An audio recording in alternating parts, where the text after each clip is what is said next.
My fiancée said, "You'll have to think about getting a vasectomy. I'm not going to ruin my body for your children." I replied, "Interesting." Then she went to work. While she was gone, I canceled the wedding. I placed the ring on the table, along with a note, one that changed her life completely. I'm 32 years old, and until 3 days ago, I thought I knew the woman I was going to marry. Her name was Bethany. We'd been together for 4 years, engaged for 8 months. I'm a civil engineer, she's a brand consultant. We had the kind of relationship people called goals on social media: trips to Portugal, matching coffee mugs, a golden retriever named Walter. I wanted kids. Not immediately, but eventually. We talked about it early on, back when conversations were hypothetical and easy. She'd smiled, nodded, said something vague about "when the time is right." I took that as agreement. Looking back, I realized she never actually said yes. The cracks started showing about 6 weeks ago. Bethany began spending more time with her co-worker Vanessa, this sharp-dressed woman with opinions on everything. Suddenly Bethany was talking about body autonomy and societal expectations in ways that felt rehearsed. I didn't think much of it. People evolve. I tried to be supportive. Then came Tuesday morning. We were in the kitchen. I was making eggs. She was scrolling through her phone with coffee in hand. I mentioned my brother's pregnancy announcement. His wife was due in February, and said something casual about how excited I was to be an uncle, how I hoped we'd have that someday too. Bethany didn't look up from her screen. "You'll have to think about getting a vasectomy," she said, voice flat. "I'm not going to ruin my body for your children." I stopped mid-flip, spatula frozen over the pan. "What?" She finally looked at me, and her expression was cold, detached. "I've been doing a lot of thinking. Pregnancy destroys women's bodies. It's painful, it's disfiguring, and statistically, it's dangerous. I'm not doing that. If you want kids so badly, you can adopt. Or find someone else." "Your children," I repeated slowly. "Not our children. Mine." "Well, they'd be yours biologically," she said, like I was being pedantic. "I'd just be the incubator." "No thanks." I turned off the stove. My appetite was gone. "Bethany, we talked about this." "You knew I wanted." "I never agreed to anything," she interrupted. "You assumed. That's on you." The casual cruelty of it stunned me. For years, and I was just finding out that one of the biggest things we'd supposedly agreed on was a lie she'd let me believe. "So what exactly are you proposing?" I asked, keeping my voice level. She shrugged. "Like I said, vasectomy. Adoption if you're desperate. Or we don't have kids. Plenty of people don't. We'd have more freedom, more money." Vanessa says, "I don't care what Vanessa says." Bethany's eyes narrowed. "Don't be dismissive. She's helped me see things clearly." "Clearly," I echoed. "Right." She stood, smoothing her blouse. "I have to get to work. Think about it. This is what's fair." She grabbed her purse, kissed my cheek like nothing had happened, and walked out.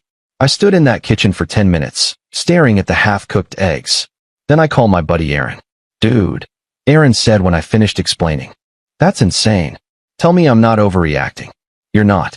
She basically just said your dreams don't matter, and you should surgically eliminate them to make her comfortable.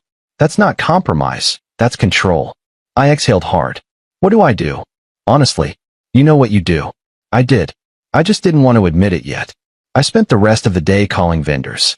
The wedding was scheduled for April, 4 months away. We'd already paid deposits on the venue, the caterer, the photographer. I didn't care. I called every single one and explained there'd been a change of plans. Most were understanding.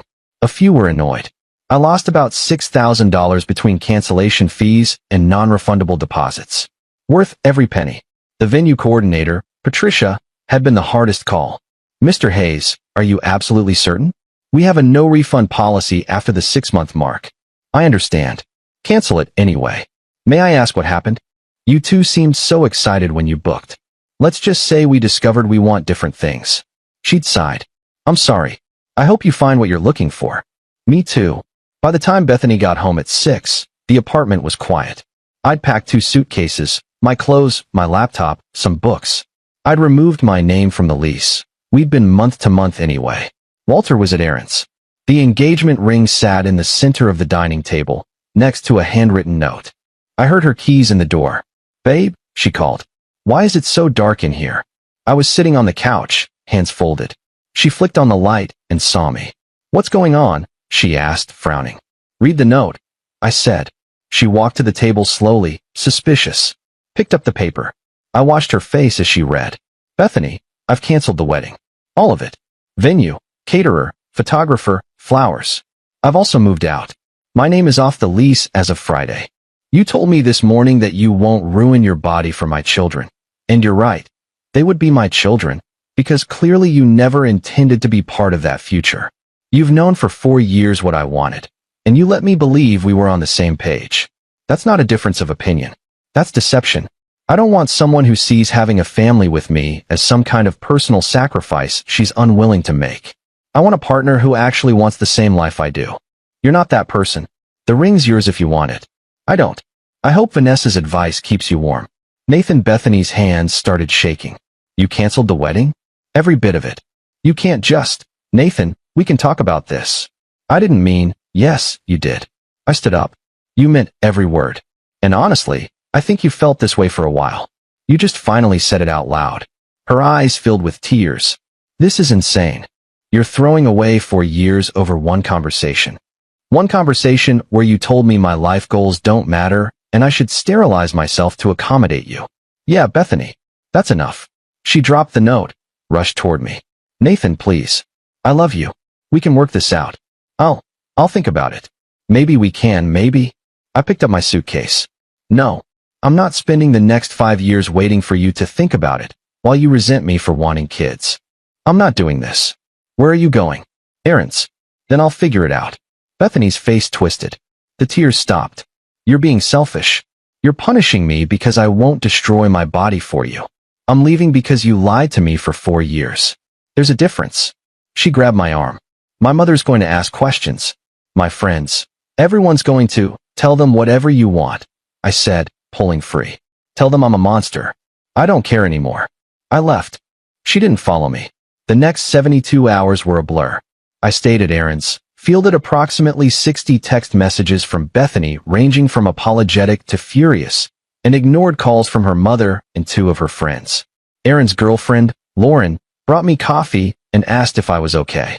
Not even a little bit, I admitted. You did the right thing, Lauren said. For what it's worth. Doesn't feel like it. It will. Erin had set me up in his guest room.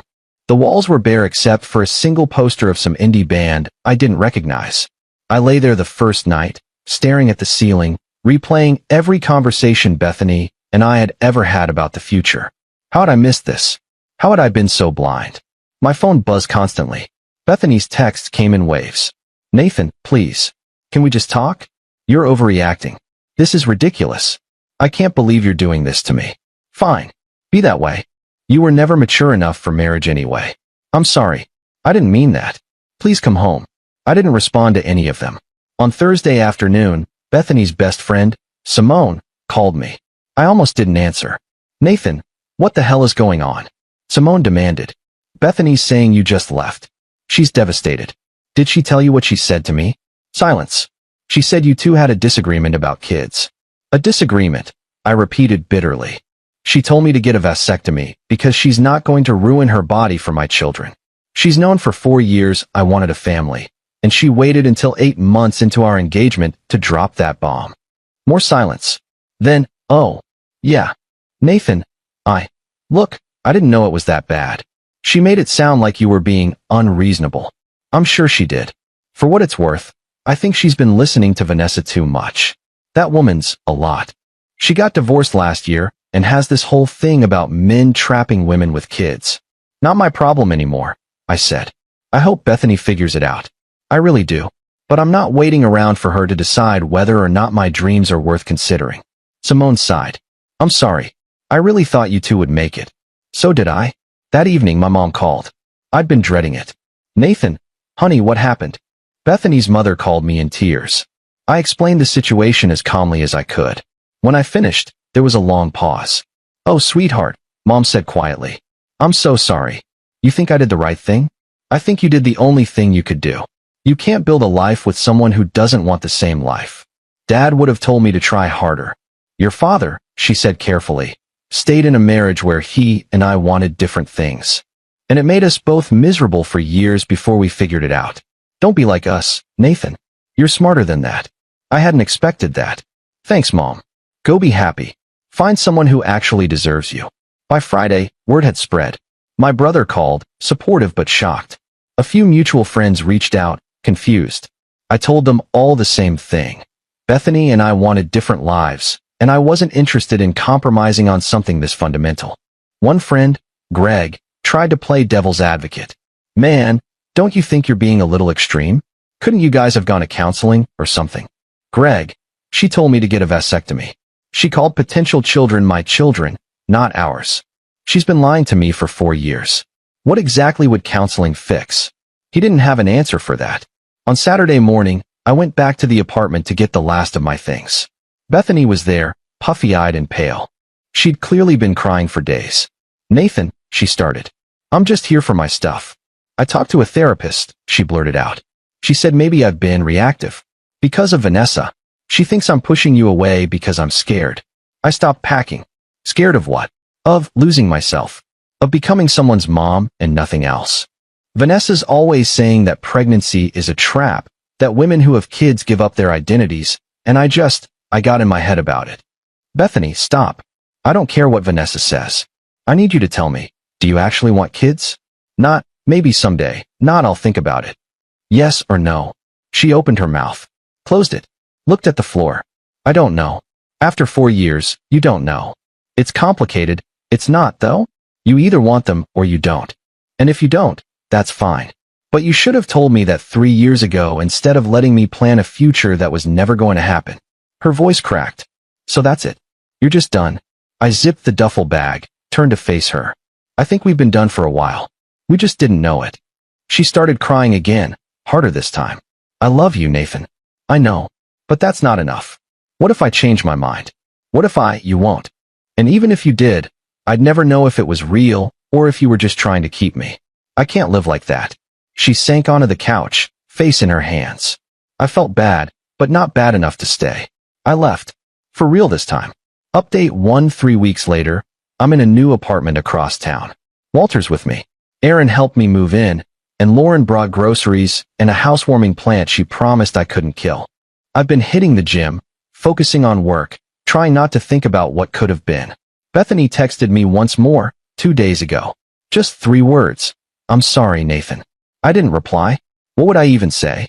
Sorry doesn't give me back the 4 years I spent building toward a future she never wanted. I heard through Simone that Bethany and Vanessa had a falling out. Apparently Vanessa told Bethany she was weak for apologizing to me, and Bethany finally saw how toxic that friendship was. Simone said Bethany's been going to therapy twice a week, trying to figure out what she actually wants from life. Good for her. I mean that. But it's not my problem anymore. Work has been a good distraction. I picked up a new project, designing a bridge system for a municipal contract. It's complex, demanding, exactly what I need. My boss, Richard, pulled me aside last week. You doing okay, Hayes?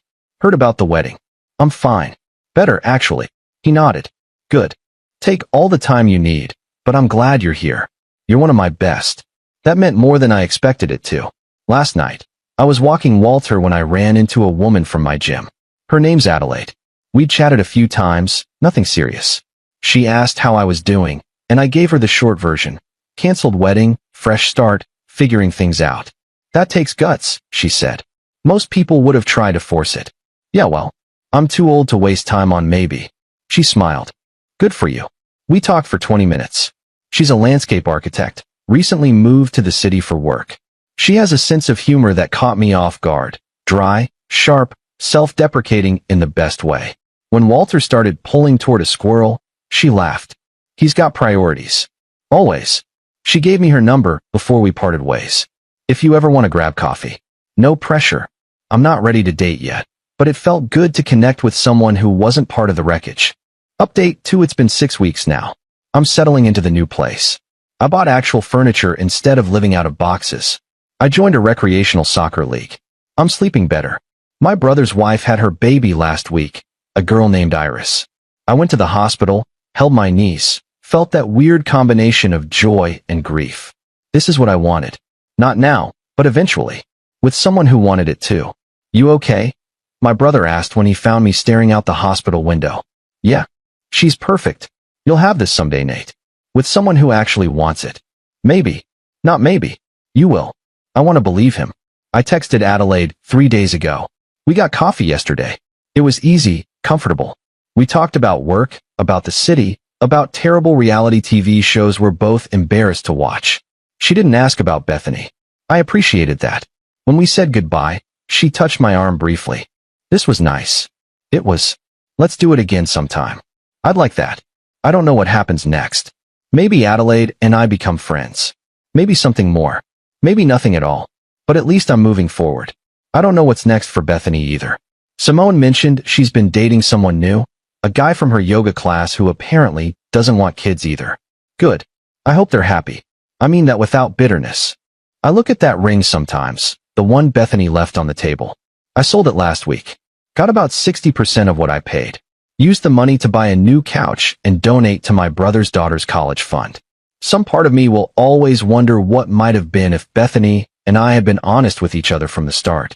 But I can't live in that hypothetical. I'm 32 years old. I have time.